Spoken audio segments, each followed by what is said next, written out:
శ్మశానంలో ఆయన కూర్చోపోతే ఉగ్రభూతాలు వచ్చి ఓళ్ల మీద పడిపోయి ప్రజల్ని సత్కార్యాలు చెయ్యనివ్వమని అక్కడ కూర్చుని తాండవం చేసి వాళ్ళని కూర్చోబెడతాడు.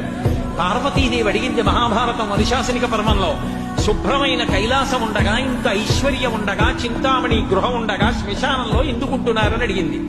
అడిగితే ఆయన చెప్పాడు, పార్వతి బతికున్న నాళ్లు అన్ని చోట్లకి వెడతారు, ఏమీ తోచట్లేదు, శ్మశానానికి వెళ్ళొద్దామని ఎవరు రారు పార్వతి.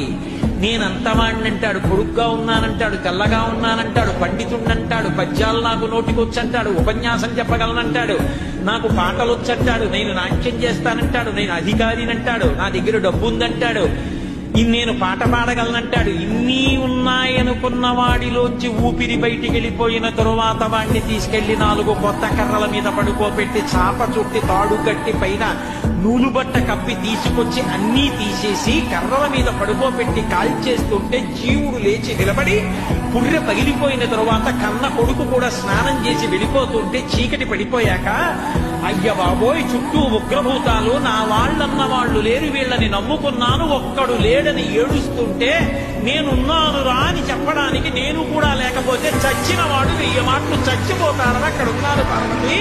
నా కర్మకాలక్కడ లేనంతే.